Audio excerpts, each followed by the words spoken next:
Hey, everybody, welcome. If you are a dentist that is looking to grow your practice with dental implants, you are in the right place. Welcome to Drive Your Practice with Dental Implants, powered by Driven Dental Implant Marketing. I'm your host, Charles Biami, founder of Driven Dental Implant Marketing and Chief Marketing Manager, along with my co-host and co-owner, Elijah Desmond.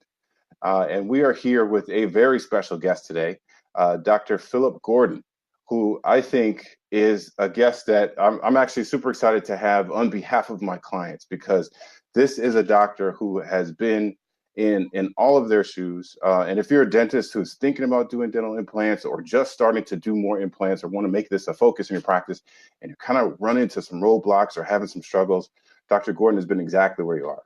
And he's actually figured it out. He's the guy to follow. He's kind of carved out a path, I think, to creating an ideal implant practice. And he's here to share with us a ton of best practices. So we have the incredible opportunity to pick his brain today and ask a bunch of questions. So welcome, Dr. Gordon. Yeah. Hey, guys. Thanks for calling me Phil.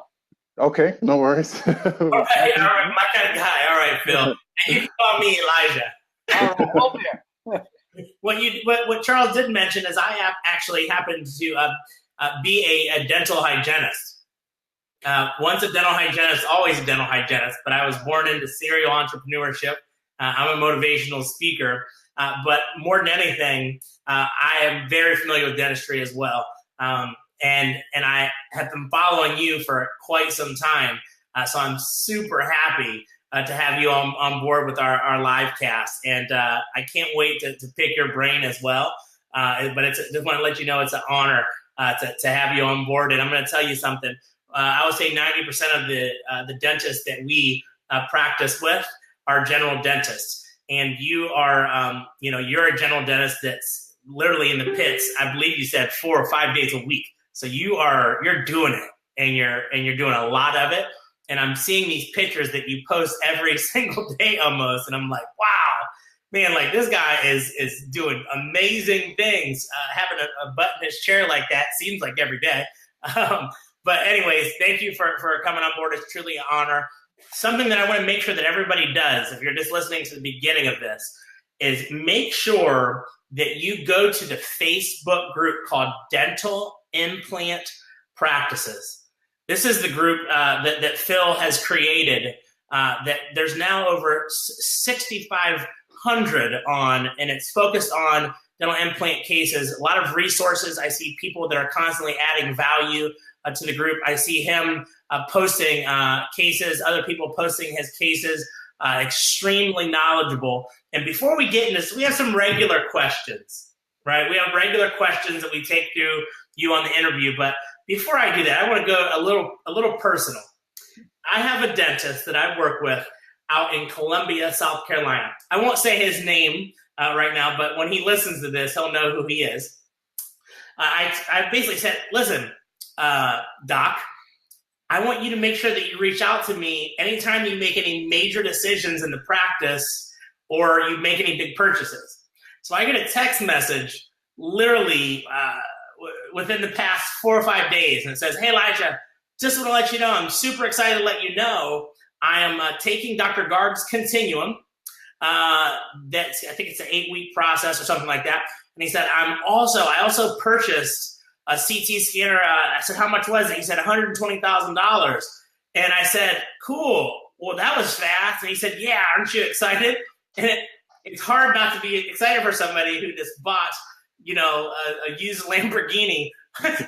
But I wish that I would have known that he was going to go out and purchase something like that, because you've been there, you've done that, you've seen it all, and I'm sure you're still learning as well. But do you think you could have gave him some insight on if that was a good purchase, or if you could have got maybe a discount?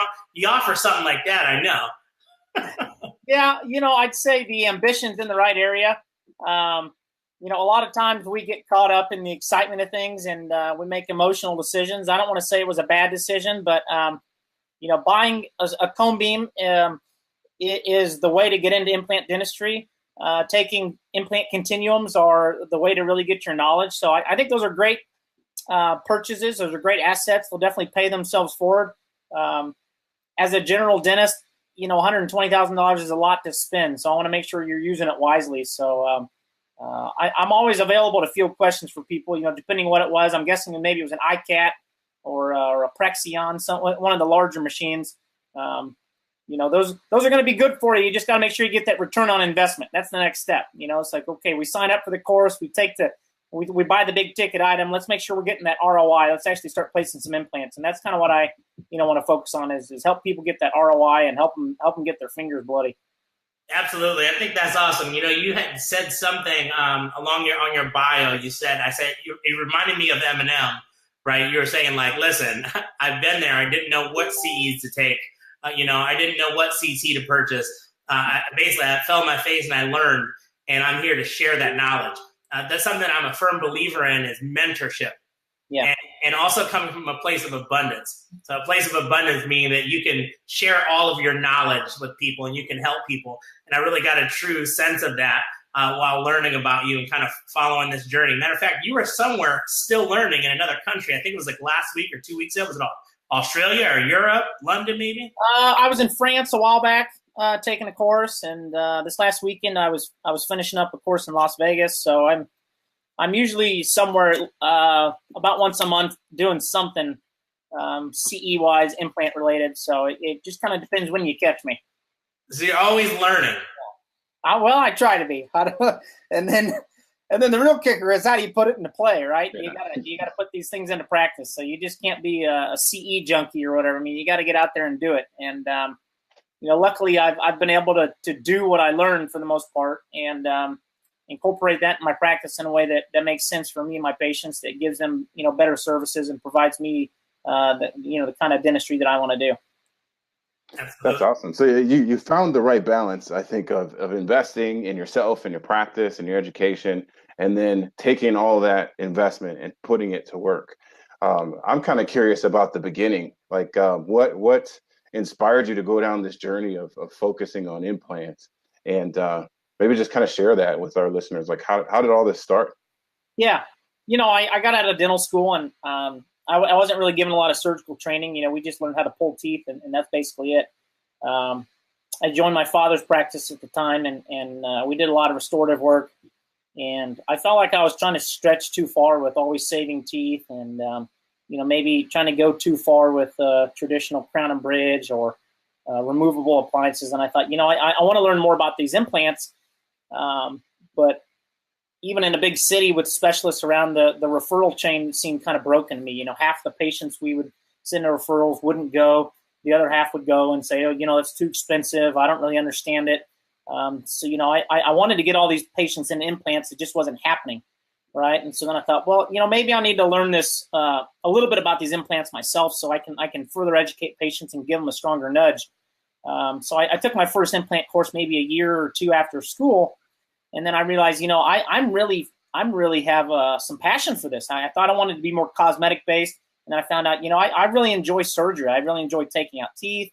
But I wasn't confident in it. I wanted to learn implants. I didn't know enough about it. So I thought, I need to learn this.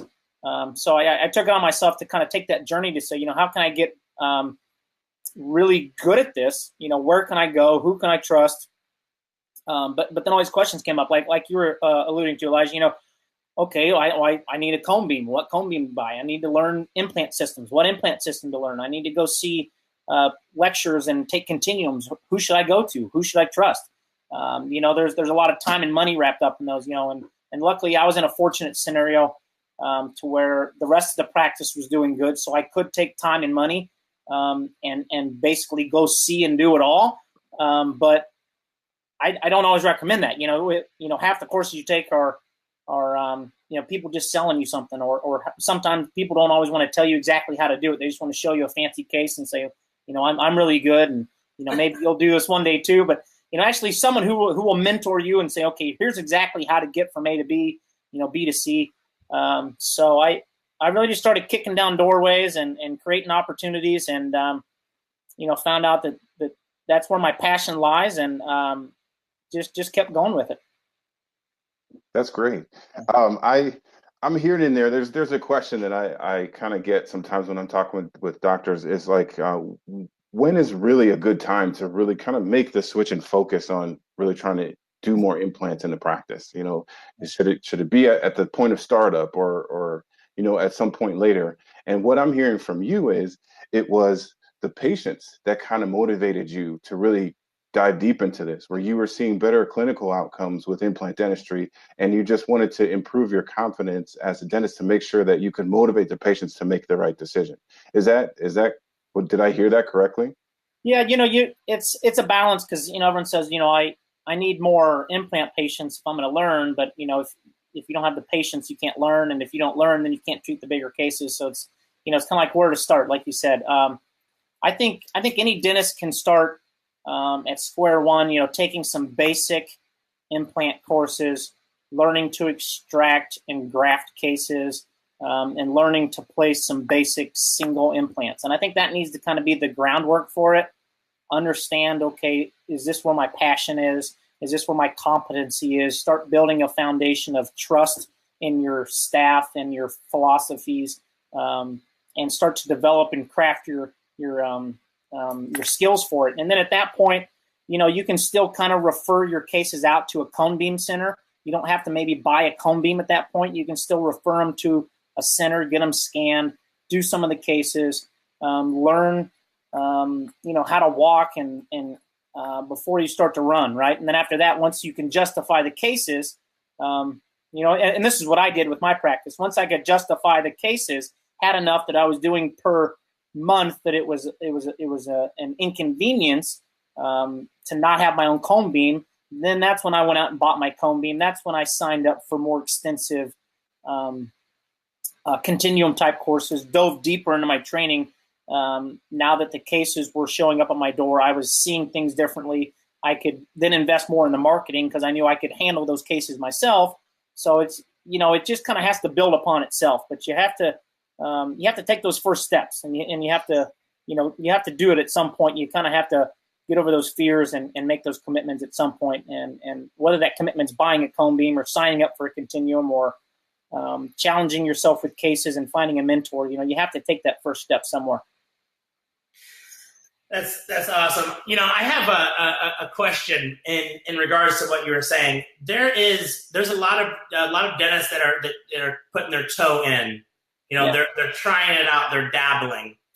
Yeah. For you, what was that light bulb, that course that you took, that moment where you said, you know what, I'm going to do my first all-on-4, my first all-on-6. I'm going to do my first big case. What was that light bulb for you? Can you remember back to when that was? Can you put your finger on it?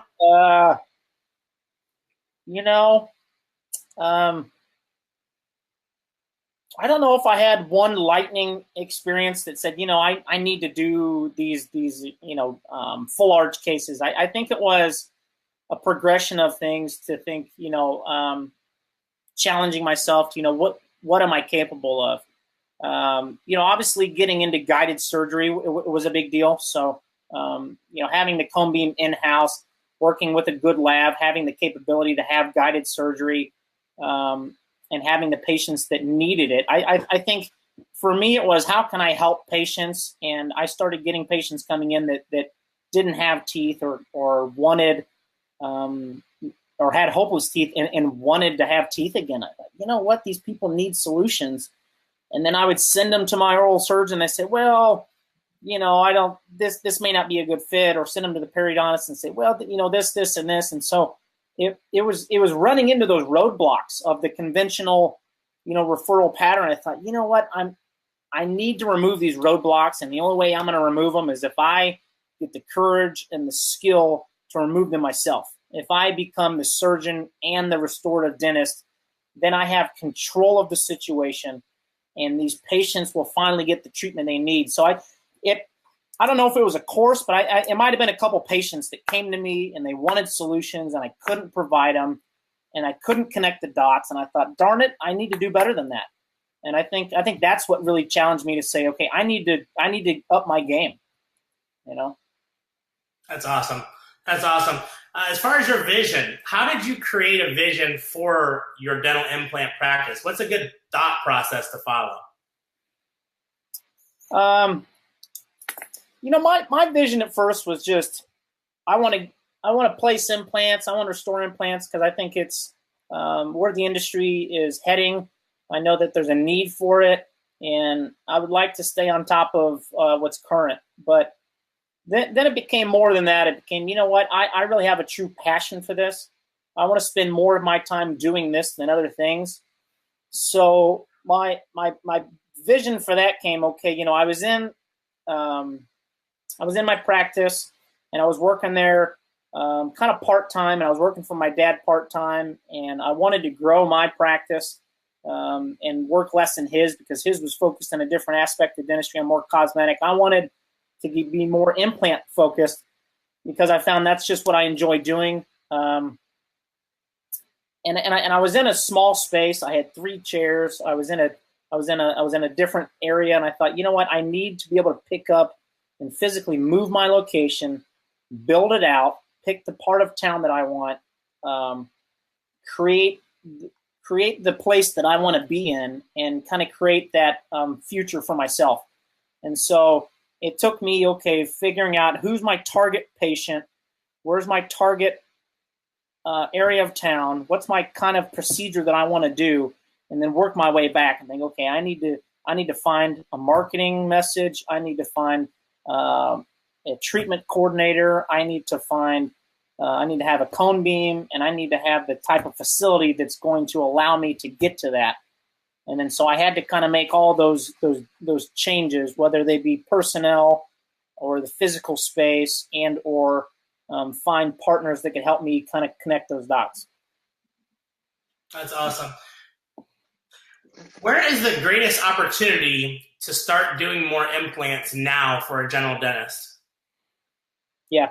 If you're a general dentist and you're working in a clinic in any type of setting and you're busy seeing patients, I think the opportunities are going to come up. But if you're not thinking about implants, you're not going to see the opportunity there. So I think, everyone might say, I'm not in the right part of town. I'm not seeing the right kind of patients.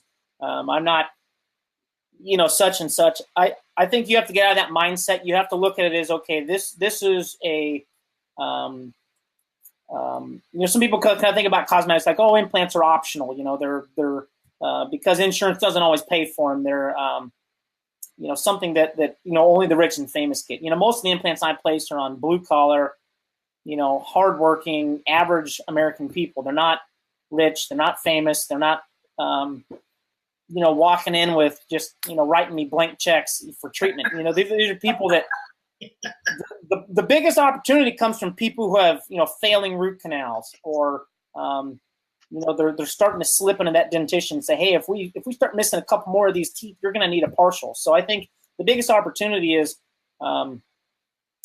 failed dental treatment. And then don't look at those, failed number 3 and number 30 root canals with, don't look at those as bridges. Look at those as implants. Start looking at, 2 or 3 teeth missing in a quadrant. Let's not be talking, partials with people. Let's start talking, let's give you your function back. So it's a mindset in the dentist. It's a different conversation with treatment coordinators, and it's just kind of an office mindset. Okay, we're going to get out of just providing bare minimum and doing what insurance allows. We're going to start looking at what could be possible and providing better choices for patients. And if we say that with if we treatment plan and propose those with confidence and kind of authority, then patients buy into that. If we say, we could do this, but your insurance will cover a bridge and they'll cover a partial, and you kind of drift patients towards that, they're going to buy into that. So I think the low-hanging fruit is, there's a whole bunch of failing teeth out there. Let's just start one at a time, and just start gaining confidence for the patients, start gaining confidence for the dentist. And eventually, you'll be doing 1 a month, then 2 a month, then 3 a month, then 5 a month, and who knows? Yeah, that's great.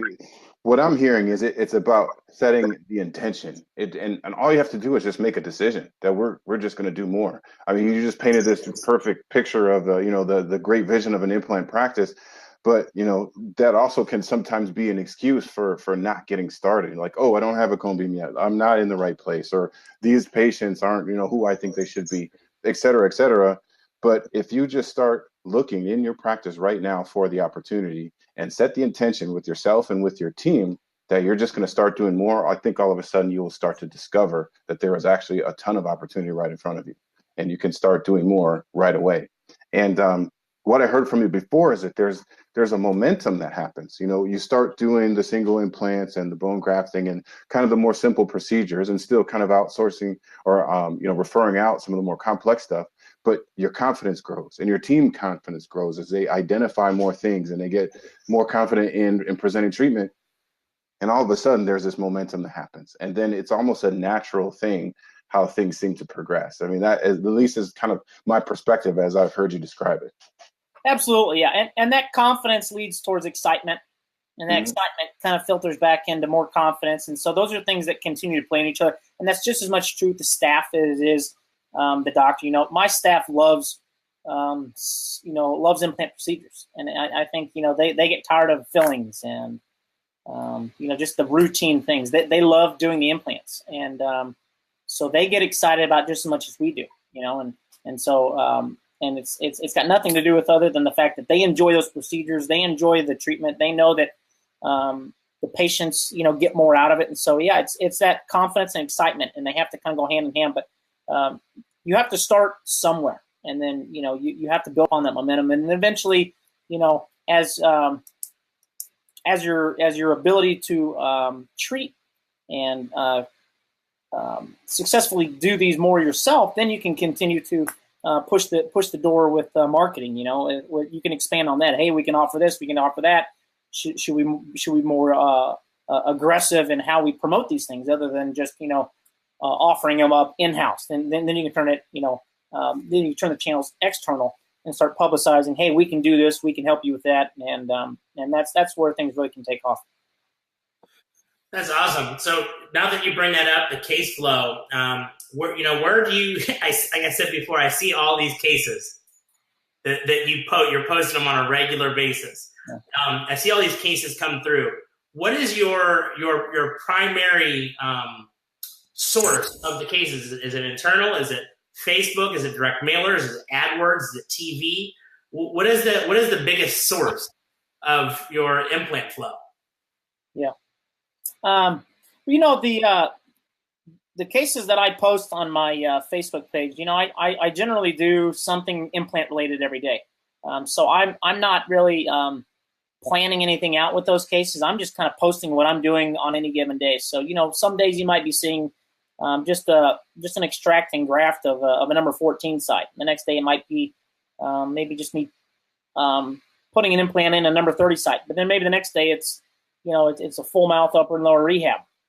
So there's no rhyme or reason why the postings are there, other than that's just what my office looks like on any given day. So it's that's just kind of an example of what's walking in and walking out of my office. So if people want to know what kind of real world dentistry looks like, that's what that is. Now, where the cases are coming from, I do kind of have a little more mature practice. I did kind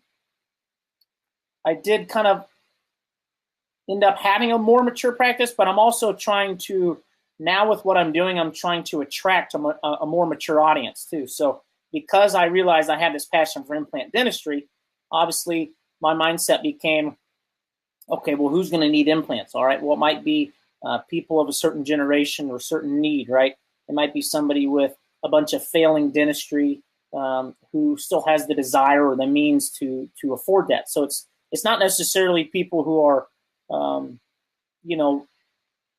too young to where they have good teeth and they have good hygiene and they have good braces and all that. And it's not too old to where they're, 80s and 90s and they're saying, well, I don't really have the desire or the means to fix it. My group might be okay. The 40 to 70-year-olds who have some failing teeth, still want to stay youthful, still want to stay healthy, and can still have maybe insurance and or the ability to pay out of pocket. So my marketing has been geared towards more kind of that baby boomer generation.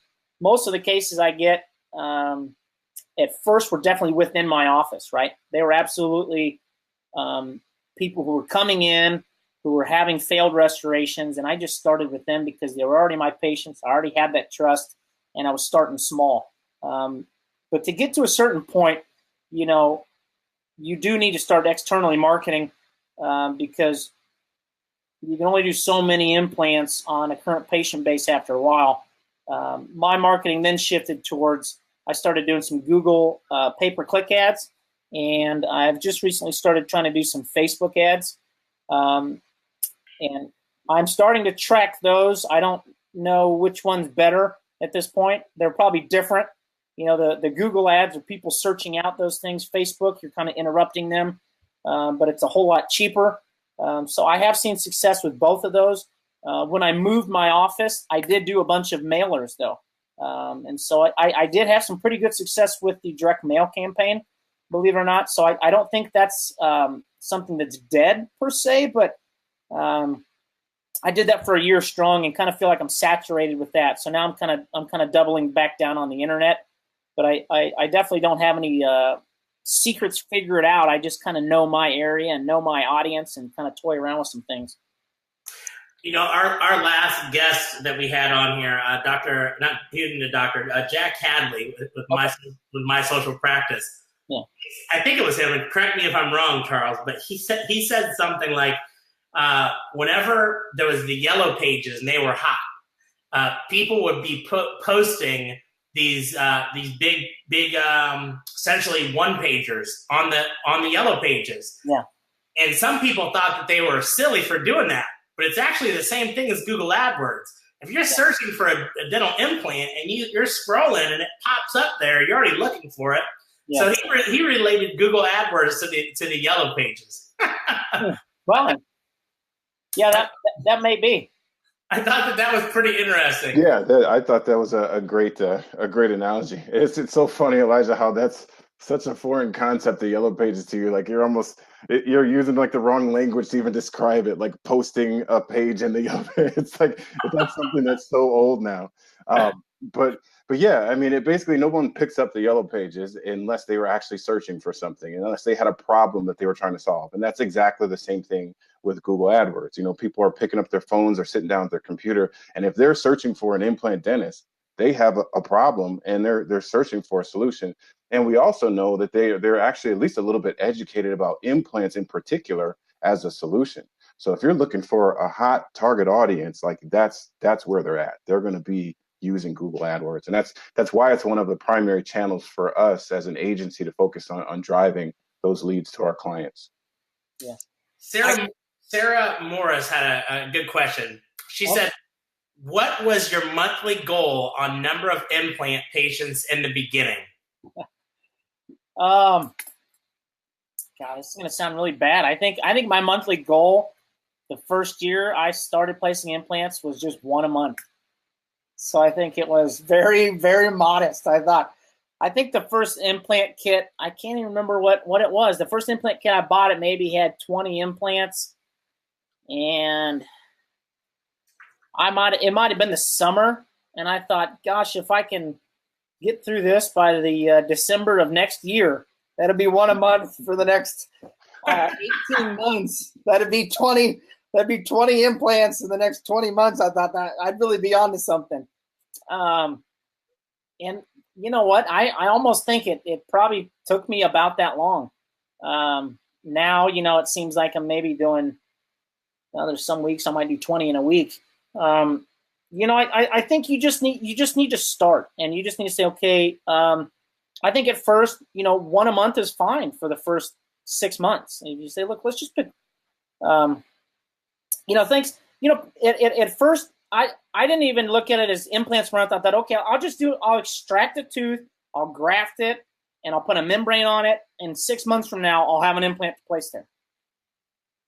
That was my goal. I thought, you know, if I can pull a tooth a week, maybe in 6 months from now, I'll have an implant a week to place, you know? And so my whole thinking was, let's just start that site preparation as maybe phase one. And then maybe implants would come eventually too, because, I mean, early on, I didn't even know how to reflect, you know, gum tissue and make flaps and suture correctly. You know, because really I wasn't even taught that in dental school. So I mean, at first it was very modest. And thank God that wasn't the only source of income I had to make for the first year. It would have been slim pickings. But now, my goal is, it's different. It's different now. But early on, it's just, let's just get in there and start. You need to do it enough to start getting repetitious and feel comfortable about it. So I think if you can do one a month is great, but the sooner you can get to one a week, I feel that's where you can really pick up momentum. Yeah, for sure. And I think, it's totally up to you how fast you move from that one a month to one a week. It's your practice. And so I think it all starts with the intention. But you've clearly laid out the game plan to get started and create that momentum. In fact, that's one of our previous guests, Dr. Garg. That's what he teaches. And he's going to be teaching the same thing on our implant cruise that we have coming up in November. Basically, we're going to spend 4 days together, and you're going to walk away with the ability to place single implants, do site preparation, do the bone grafts, do everything that's necessary so you can do exactly like Dr. Phillips says, which is just prep a bunch of sites. And maybe in 6 months now, you'll have a bunch of implants waiting for you. So it's all about just starting the process. And so if you want some support or community around that, there's the implant cruise. You can join us and cruise to Cuba and learn how to do all this in a weekend. And we just gave Phil our invitation just prior to this. So man, we hope you join us. That'd be awesome. I'm excited. So you said that was I've heard about that for a while. That's in November, you said? November the 15th to the 19th. Yeah, I don't think. Now, when's Thanksgiving? After that. Okay. Yeah. I don't think I've got anything booked, so I think that's going to be good. Now, Knock it off. I'm seeing these questions come in. Am I answering those, or am I able to? Yes. Type in there. I don't know how to do that. No, we can just answer them. They want to hear it live. So, Glenn, I don't actually have a Prexion. I did look at it when I was buying. At my father's office, we went with an iCat, and at my office, we went with a Vatek. So I only hear good things about the Prexion. I think they have a standing machine now too, in addition to just the sitting. But when I acquired my office, and now that I'm working there full time, when I first acquired it, I was sending patients out for a scan. We had a local scan center, and then when I got to the point where I could buy a machine, even if I wanted the Prexion, I still felt it was out of my price range. And being a general dentist, I didn't feel like I needed the full, the full skull. The one that I have really just gives you the same shot that a panoramic does. And so the Vatek came in, about half price of that, and still gave me all the field of view that I wanted. And so for a lot of reasons, that's why I went with that. But that being said, I love I love my Vatek. Actually, I like it more than the iCat at the other office because the scan is crystal clear and the software is super easy to use. I do like Anatomage, but I actually prefer my Vatek software over the iCat. So I think there's a lot of good machines out there nowadays, is my point. And as a general dentist, you can find one that fits your size and purchasing requirements. So that's awesome. I have a question, and a couple of them, a whole list, but I have a dentist that we've been doing marketing for now for about a year and a half, and he went ahead and just bought that CT. I told you about it, the one that was $120,000. Yeah. At what point would you say, as a general dentist, how many implants should you be placing a month to afford a CT? Or what should you be bringing in revenue to make it to where, okay, now that's enough? Do you have a specific number or a roundabout? Well, and that's the question. Like, what's that critical mass that you get to, right? For me, when I was just getting started, I was trying to get to a point where, and I agree, Dan. I think everybody needs a CT in their office nowadays.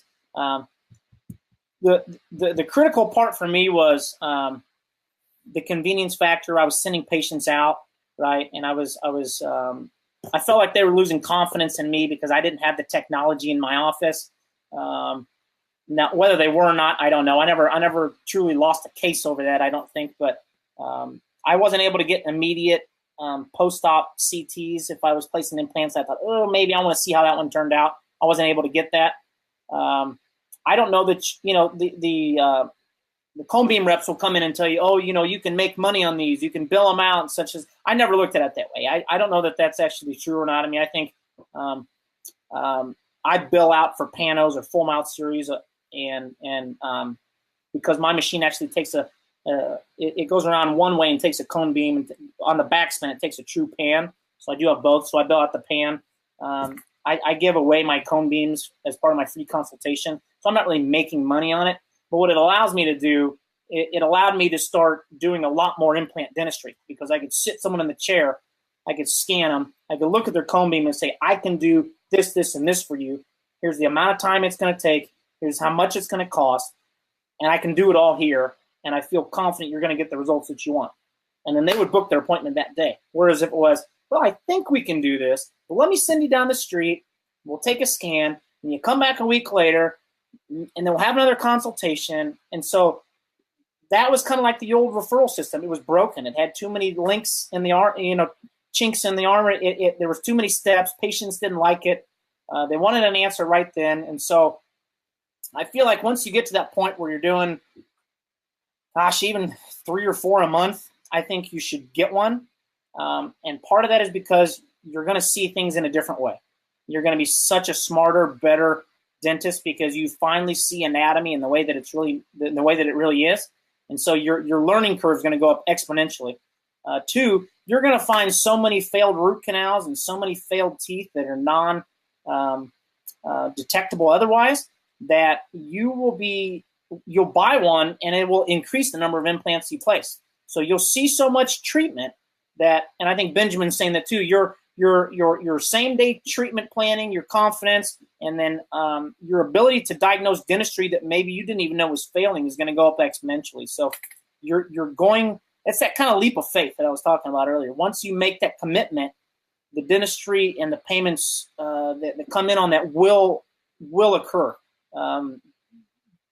Obviously, you need to have the number of patients in hygiene and some consults coming in, though. I mean, you can't have maybe a de novo practice and unless you got a really good bank, but you need to have a little bit, but it will help generate more implants out of that. Man, the more and more that you're talking and I'm getting to know you, I'm hearing your story, I feel like there's something that we are lacking as an implant marketing company, and that is pushing dentists to find cases internally. Mm-hmm. I keep on hearing you go back to that, right?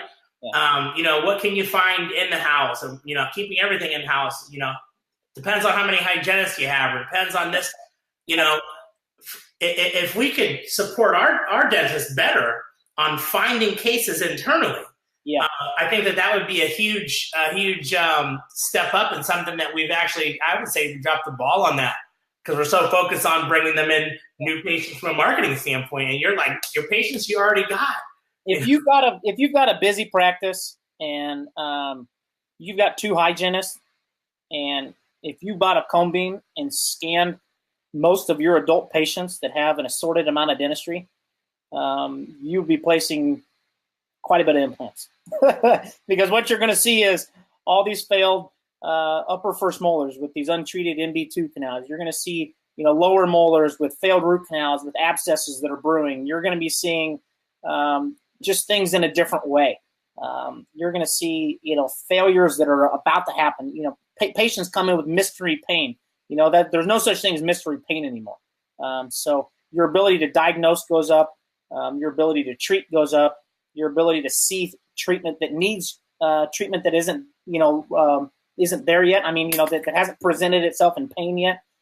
So it's going to help you get to that critical mass faster.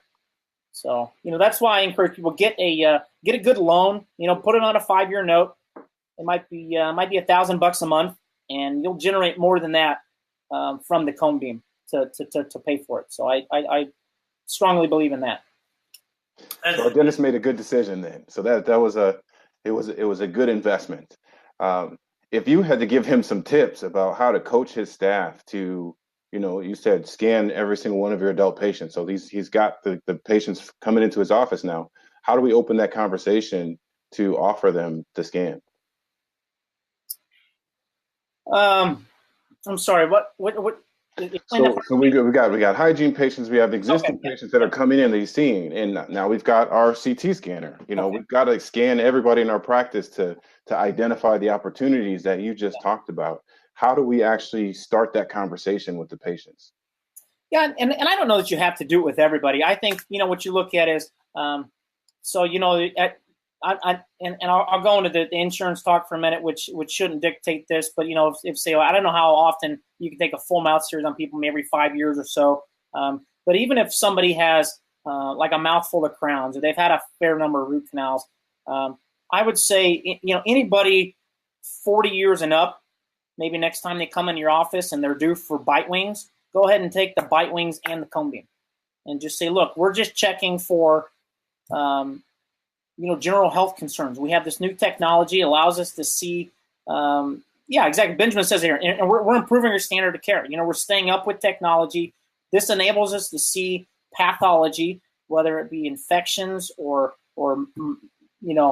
problems before they get too big. And so, we're going to go ahead and do that. And it doesn't have to be a billable procedure. People look at this, well, how can we bill for it? How can we charge for it? Just updating. I just call it, we're going to update your chart, right? We're going to update your records. And for some people, that's intraoral photography, right? I'm a huge fan of intraoral photography. So we're going to update your records today. Well, doctor wants us to get some x-rays. He wants us to get a scan because he's checking for TMJ. He's checking for abscesses. He's checking for problems. He's checking for abnormalities. And then we're going to get these intraoral photos, right? And then that just opens up dialogue. And people's two main concerns are, okay, well, is that going to cost me more? Well, maybe it will or maybe it won't. Maybe that's your office philosophy. Maybe we don't even, if they're not due for their full mouth series, maybe we don't even charge for it. And it's part of our comprehensive, and or maybe there's a limited fee for it. And then what's the X-ray exposure? Rarely does that come up, but if you're wearing a lead apron nowadays over the scan still, and it's just tell people it's not a medical grade CT. The doses are not much more than a full mouth series, and we're doing this to keep you healthier. I think most people understand that. Good tips. Yeah, that's awesome. This is something that I'm huge on. It's the team. Absolutely. It's the team. I come from a team background. I was a hygienist. I used to be a consultant in offices all across the country. And I'm going to tell you what, to me, it wasn't even the technology or the dentist capabilities. It was the team. Communication usually, yeah. Yes, absolutely. So can you tell us, how does your team support you personally in doing more implants? Well, my team's probably the biggest reason I'm doing more implants. I mean, I'd like to sit here and tell you it was me, but I'd be lying about that. I usually, if things go well, I'm just usually the last one who has the opportunity to kind of botch it, But, my team, I have a very experienced team. I didn't hire a bunch of rookies. My office manager is in her 50s. She's been doing this for years. My treatment coordinator, who is kind of my case presenter and does my new patient processes for me. She's about my age. She may be a year or two older, but she's been in dentistry since she was 20, so she's been in dentistry 15 or 20 years. Both of my dental assistants came from prosthodontic practices. They're both older than me, so they have great experience. My hygienist is my own age, so she's been doing it years. And so I don't have to teach them the importance of communication skills. I didn't have to overly train them on, how to deal with people. I just kind of had to let them know my philosophy, right? And say, look, here's how I want the philosophy of the practice to go, and here's why I'm doing it, right? We're going to look at total comprehensive care. Obviously, we want to generate money, but we don't look at as appointments as saying, hey, we have to generate this much per hour, or hygienist, you have to be, this much per person. We want to look at getting people healthy. We want to offer them the best solutions, and they understand that to do that, we have to be able to speak in a language that relays that, right? So they have to be leaders in their own room, right? My hygienist needs to be the leader of the hygiene department. I need to be a leader in what I'm doing, So I don't want to take all the credit for that, but you need to hire good people. You need to they need to be good communicators, and if they're not, they need to learn that. They need to grow into that. You need to provide them resources. But it's definitely a team approach. I mean, my team does most of the heavy lifting. I just kind of come in and smile and say, "Yep, we can do this," and let's go on and get it done. Awesome. We have a question from Benjamin. How are you managing consults, new patient exams versus the time taken away during the surgery? How do you manage those new patient consults? Yeah, that gets tough because when I'm in a big surgery, I'll give people kind of the evil eye, like, leave me alone. I'm not coming out of this room. I try to be flexible. That's the tough part about being a general dentist. I have hygiene checks. I have this and that. It's not just I'm an oral surgeon. I walk in a room and I get to just stay in there for 3 hours straight. My new patient coordinator, I basically someone who's in charge of new patient consults, and she has her own column, right? And she'll start with the patient and she'll bring them in and she'll sit them down and they'll have maybe a 20-minute get to know you session about, hey, we're going to do photos. We're going to talk to you about your needs, your understanding, kind of figure out your disabilities and figure out what you want and what get to know them really good and establish that trust and all of that. And then based upon there, she'll come and say, hey, this person has this and this. And I'll say, okay, I want a cone beam. I want a couple PAs and then we'll go from there. So then by the time I come in the room, she's already spent maybe 20 or 30 minutes with them. They're already best friends. She already knows everything about their social concerns or their pain or, whatever brought them in, whether it's someone's getting married or I'm divorced, I want to get on the dating scene, or this tooth hurts, or, there's a story that brought them here, right? It wasn't just, hey, I need a new dentist. And so she'll have all that. She'll have the photos, the x-rays, all come in, meet them. I'll have looked at things. Then I can diagnose them and say, yes, we can do this, this, and this. It'll take this much time. It'll cost this much money. And then I'm going to have, my financial coordinator talk to you and figure out a way to help you afford this. And so my time is very minimal. So like I said, my staff does the heavy lifting. But that comes with her having a lot of experience, and then her and I just kind of being a good kind of, back and forth. So it enables me to stay busy and productive. And it keeps both of us, doing the things that we do well. That's awesome. How long is that new patient visit for you? It can be an hour or two. Yeah. But most of it is in a different room and not my time. So unless they're a real talker and I get roped in there for a lengthy time and I just can't get away, I may need to be in there 10 minutes. So if it takes 2 hours, it takes 2 hours. I don't mind because it's not killing my time. And not that I can't create that time. I don't mind it. But if you're running a busy schedule, I can't carve out an hour and a half for a free consult. So and I think that's where the other model can be kind of broken, because to go see an oral surgeon, you may have to pay $350 for a consult because he's going to give you an hour of his time. And not that that's better or worse, but that's just a different philosophy. And it's kind of like, okay, I'll pay you $300 or $400 or $500 and I don't even know you. And then I'm not even sure what you're going to tell me yet. So at least, patients come into my office, they get they get all the information. And patients feel comfortable talking to staff members too. They don't always want to tell me those stories. So it's a good icebreaker. Then I come in and say, okay, we've talked about what you're doing, and I understand these are your wants and desires, and here's how we can make your mouth fit these needs. And does this sound good to you? If so, let's figure out a way to figure out the finances and get this thing going. That's awesome. That sticks out, finances.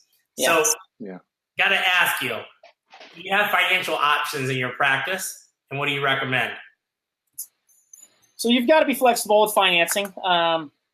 Obviously implant dentistry you start moving out of that conversation about, okay, hey, does insurance cover this? It may or may not. It probably doesn't. For single tooth, I think maybe you can have a little bit of that talk. For multiple restorations, it starts getting more into all patient financing. You have to be able to either do two things. You have to be able structure the sequence to break it up in phases and allow people to pay for it as they go, or you have to have maybe some really good financing options. Care credit's a good one, but they're limited on how much they can approve. They're limited on how much the hit the doctor takes. So there are some other options available out there. You want to give them ideal treatment. I try to bundle things. Like I look at my practice and I say, okay, what I'm going to do is, okay, if you need a single implant, I'm going to bundle it. So extraction, graft, implant, abutment, and crown is this one fee, right? And I don't have the highest fees in town, and I don't have the lowest fees, but at least I can tell people from the start, okay, it's going to be, I'm going to take out your tooth, I'm going to graft it. 4 months later, we're going to put the implant in. 4 months later, I'm going to restore it. So it's going to take 8 months. It's going to be $3,500. And, we can do this one of two ways. You can pay for each step as you go. You can put half of it down and pay the half of it, 6 months from now, or we can sign you up for one of these lending institutions, right? My other ones are my full arch opportunities. It's kind of like an overdenture or a full mouth fix. Okay, here's a bundle fee that includes everything that allows me to be quite a bit more competitive than other providers in the area. So people like the fact that I can bundle to keep my costs down, but they still have to figure out a way to pay for it. So, don't underestimate people's ability to find financing on their own. If people want something bad enough, a lot of times they'll find it, but you do have to be able to provide 2 or 3 financial institutions that'll do that, whether it be a lending club or, things like that. I have been burned a time or two trying to give, kind of credit in-house. And so I don't recommend that. And if you do some sort of in-house financing, don't get too far, out over your skis. Because even if people like you and you provide them good care, if you provide the treatment and expect to get paid later, once they're happy and have their teeth, they're not always willing to pay you. So you have to have good solutions for that. But more importantly, like you talked about, I think if you have good, clear communication, if you're having that heart-to-heart with the patient, whether it be you or your treatment coordinator, and they understand they're being listened to, sometimes these are emotional decisions. And people will spend their time and their money on what they see as valuable. So if you create that value with the patient and create the connection, the financing part gets easier. Absolutely. Whenever you are, Charles, I know you want to chime in. Yeah, well, that was a mic dropper right there. I almost want him to repeat that question or repeat that statement. When you create the trust and the connection and the value for the patient, the whole financial conversation is much, much easier. So focus there first, and you're going to be a lot more successful. So. Absolutely, yeah. Because patients come into my office, they spend a lot of money on a lot of things, and dentistry's competition for that, right? But if it's something they value and it's something that they want and they trust you and you've created that communication with them, you're going to move up above, the new TV and the new couch and maybe the vacation this summer. They're going to figure out a way to say, okay, look, I need this, I want this. Implant dentistry is good in the fact that kind of like cosmetic dentistry, people want it nowadays. So unless it's just, one tooth in the back and they have to get it fixed, but if it's their front teeth and they want to smile again and feel good, like they're going to figure out a way to do that. So you have to be flexible with that. But like you said, Charles, kind of creating that value and that communication is important, and then give them 2 or 3 options and be flexible and understanding. I know this costs a lot. Well, here's some solutions. I'm not expecting a commitment out of you today. If you want to go explore other options with your bank or family members, we can do that with you. We're ready when you are. Here's your pack. Here's your treatment plan, and we'll follow up with you if you need some time to think about it. So don't be pushy with them. It's a big decision. Respect that. I hate going to car dealerships because they always want your money today, and we never do that. Absolutely. We totally agree with that. Good. I got one extra question that's kind of a tangent. It wasn't on our kind of plan list, but I think it's an important one because you've been talking about how your team is great communicators, and that it seems like you guys have gotten your flow down to where they're able to really deliver a lot of value during that consultation and doesn't require so much of your time to actually move the patient forward. How did they get to that point? Was it really just a product of hiring the right people and then you guys figuring out on your own, or did you invest in additional training and other CE for your team so that you guys could get to that point? We kind of did some in-house training. We haven't done any real major team training on that. my treatment coordinator's been with me for a while, so her and I will talk about cases after they come and go. I mean, she can almost she could probably do consults without me anymore. I mean, at this point, she knows what I'm going to diagnose, what I'm going to do. So a lot of that's familiarity. I don't know if that's training per se, or if it's just we've been working with each other for a while, and she has been in dentistry a while, and she's such a good communicator that she really just kind of knows what patients need and want. So some big game changers for me early on is, when I was exposed to Dr. Paul Homley and some of his books and thinking, I bought his DVD or his books on tape, and I used to just listen to those driving into the office every day. I mean, I think I listened to his books on tape 3 or 4 times in a row. I've got about a 30 or 45-minute commute, so going home to and from the office every day for, I don't know, maybe 6 months. That's all I would listen to is Dr. Paul Homley talking about, communication, because I think the dentists usually struggle with it more than the staff and the team. But sometimes they want to hear it from the dentist. So you have to have, you can't just hide behind your staff. I mean, you have to have great staff. You can't hide behind them.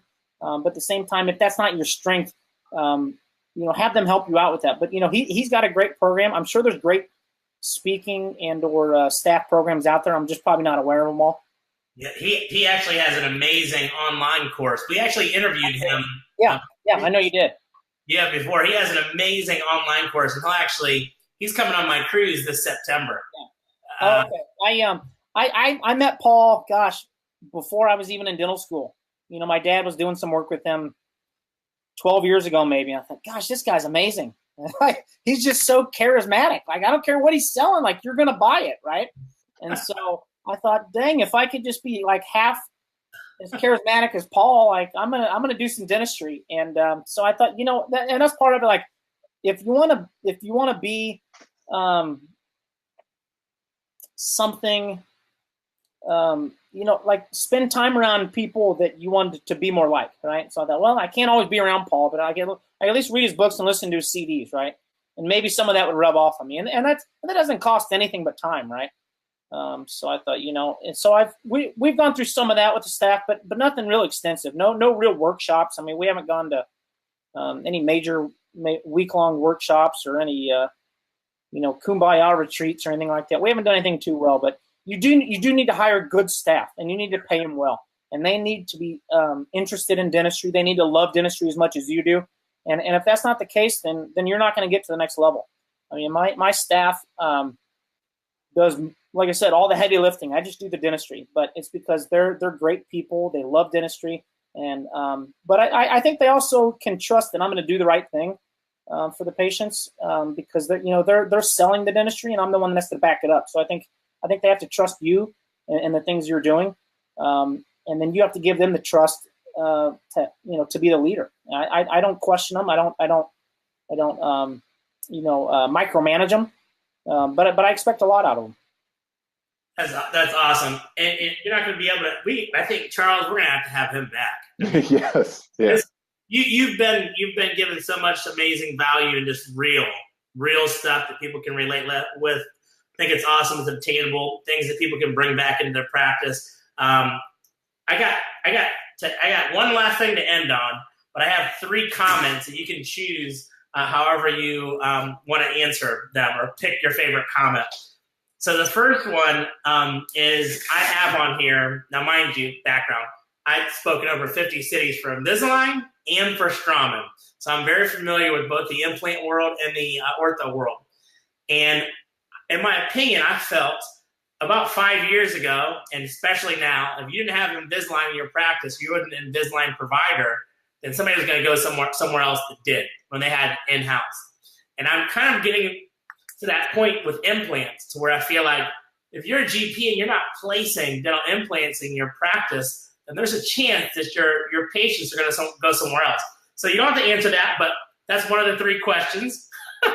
The other thought that I had is I have several dentists that went through that same Invisalign or ortho challenge. They were referring to a specialist on a regular basis, and the specialist became their friend, then became their best friend, and they were golf buddies or something like that. and then they wanted to get into implant dentistry. How is that possible to break it to your friend?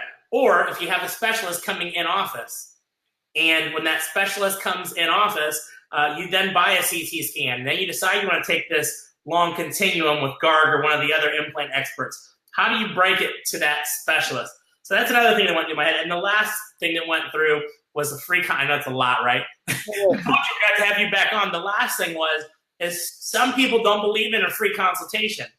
And Paul Homily said it best. Do you want shoppers or do you want no shoppers? Yeah. Which one do you want? So the fact that you do free consultation for your patients, it really resonated with me. So anyways, out of those three things, or anything that stuck, any last thing you'd like to, sorry.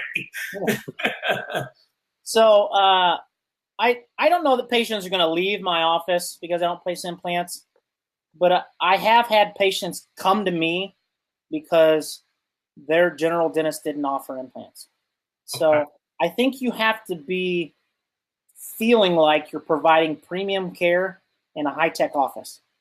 Now, whether you do it yourself or not, they said, he just felt so outdated. He didn't do this. He didn't do that. I need this. I knew implants were right. He just didn't know how to direct the case. So they kind of lost confidence in him. And these are dentists that are much more experienced than I. Maybe not in implant dentistry, but, they're in their 50s or so, been doing it a long time.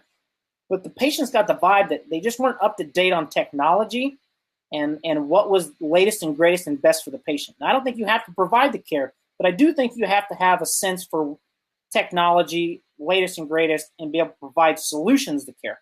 So I think that's equally as important. Now, whether or not you do it or not, that's your game.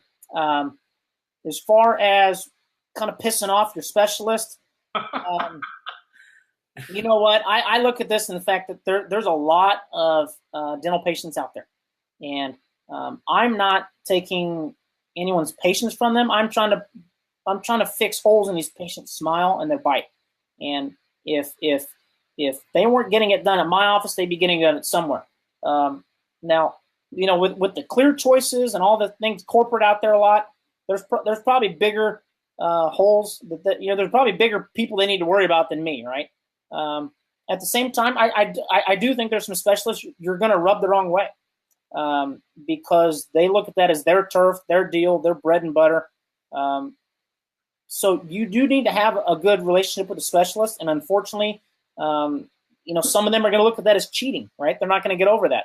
So if that's not something they're willing to accept, if they're not willing to teach with you and learn with you, then they're not in that abundancy and hope mindset. Then you may need to get a new specialist. And in a small town, that's hard to do.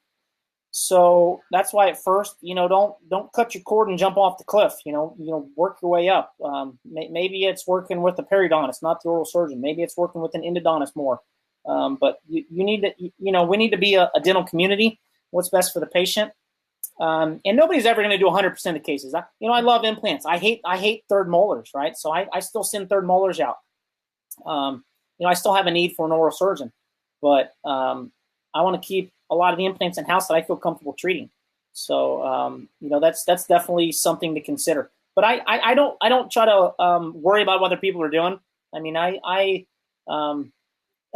there's probably a lot of people who have thought some various things about me in the past. And I try not to focus on that. I know that I'm doing the best that I can for my patients to provide the best service. And I'm trying to do my best. And I try not to focus on the noise. Right. And what, I don't even know if it's out there, but I think, people shouldn't have enough time to worry about me. They need to worry about, real problems. I'm really not a big deal. And if they see it that way, then so be it. What was the third one? The third one, Invisalign in practices is a standard versus implants. Oh, free consultation. Oh, yeah. Yeah. You know what? I decided a long time ago I'm going to do the free consults because that was one of the major barriers initially when my patients weren't going to get consults with the specialist. So I thought, why am I going to put that barrier up in my own office, right? And I think you have to remove as many barriers for patients to get care as possible.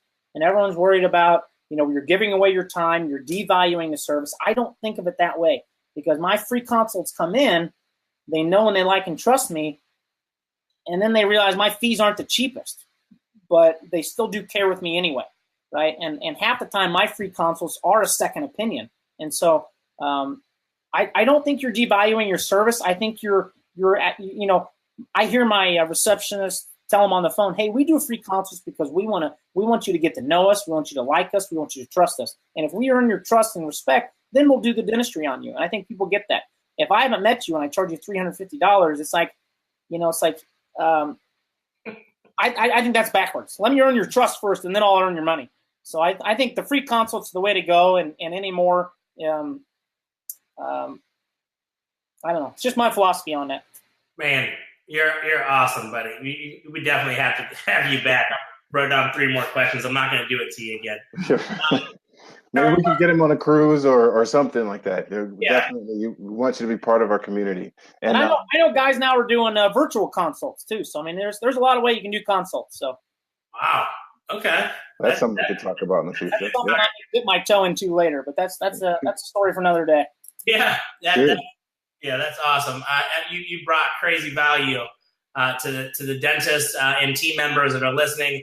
I'm sure they loved it. I'd love to have you back on, but here's something that I kind of want to end with. Too bad we have to end, but you know, you have given valuable, golden nuggets throughout this entire live cast. Is there a way for dentists? What is the best way for dentists to get in contact with you? And then also, I know that you have a group that people can utilize to get great pricing on anything implants, but more than anything, the mentorship is everything. Can you tell the viewers that are listening, how do they get a hold of you and how do they be a part of your organization? Yeah, I try to stay pretty accessible. I have quit social media at night. My wife and I agreed that I wasn't going to be on, the dental vibes at night, posting cases and responding to people's comments about, implant placement off hours anymore. But I am very accessible. So if you reach out to me, I don't get back with you right away. Just know that I will. I'm pretty busy, but I do try to get back to everybody. My thing is I started my dental implant practices program a while back. And I wanted to just be real and honest, right? And I feel like there's too many people trying to do too many things. I thought, you know what, somebody needs to be kind of real and honest about this and share their experience in a non-threatening way where others could learn. And so that was the whole point of it. And I thought, I'm finally at the point now, I don't know it all. I know more than some, and there's a lot of people ahead of me. But I thought, I'm at the point where I can start to kind of, break through the barriers for some other people and then show them what I've done. And if they think that's great, good. And if not, then they can do what they like.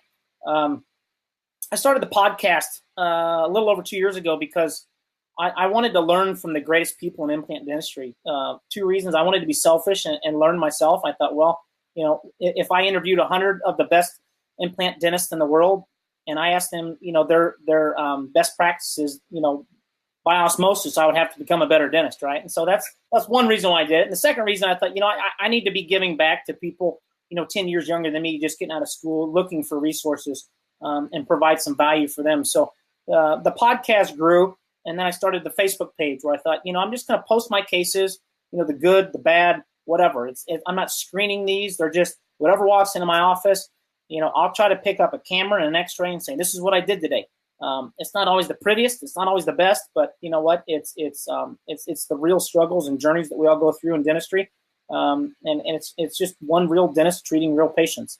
So I hope people can appreciate the honesty and effort that it takes to do that.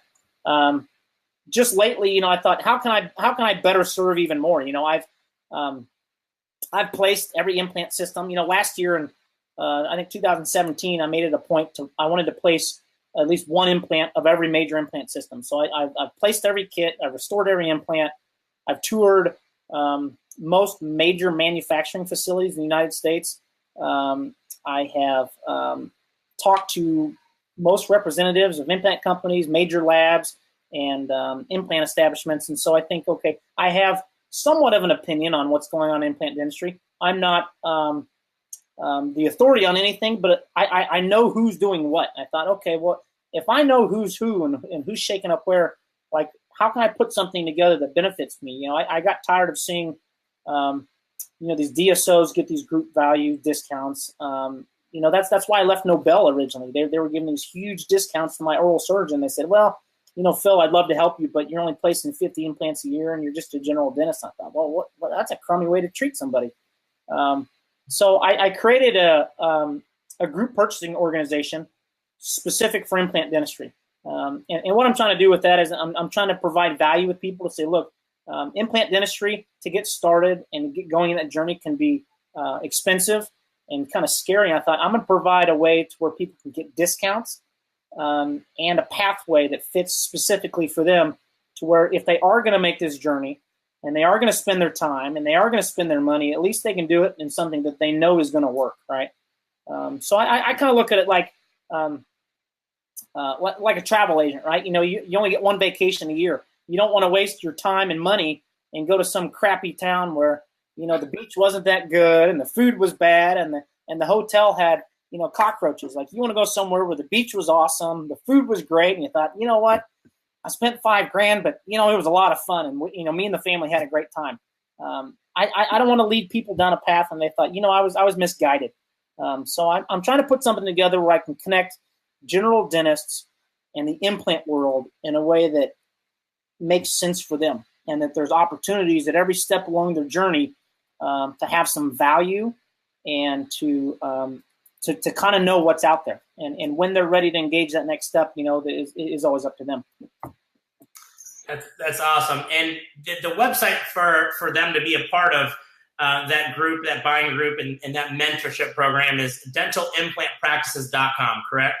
Yeah, that's correct. So it's that's going to be my hub now moving forward. I've got some other things I'm working on in the future, but for now it's dentalimplantpractices.com. And there they'll find resources. I'm going to start blogging more because I probably get 15 messages a day on Facebook about what implants should I do? Hey, what do you think about this case? Well, so I get a bunch of questions, right, all the time, and I answer everybody. And I'm like, okay, there's a theme here, right? There's these top 20 or 30 questions that I get asked all the time. So then I need to start doing some writing about common themes. You can find a link there to my Facebook group. You can find a link there to my group purchasing organization and the blog. And then eventually, when I get some other things going down the road, you'll see more there. But that's kind of the main hub there. Awesome. Do you have any last questions for us? At this point, I don't know that I do. I would be interested in talking with you guys more about what you're doing with the marketing and the seminars. Those are always things that, I'm always interested in people's minds and what they're doing. I only know what I'm doing in my office. I talk to a lot of people, but it's fun to always engage with what marketing's working, what people are doing.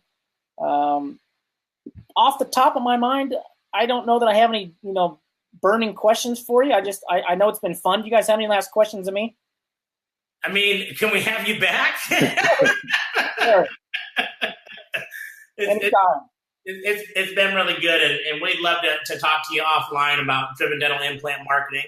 And for any of the viewers that are listening, if you're looking to not just get leads from a company, but actually partner with the company to help you take them through start to finish to getting that patient to say yes, with bringing people like Phil online to help give you his wisdom. And we would love to help out there and do a free consultation at drivendentalmarketing.com. And as far as the cruise, man, I would love nothing more than for you, me, and Charles to sit down at that bar and have us a drink, even if you're drinking coffee on the cruise.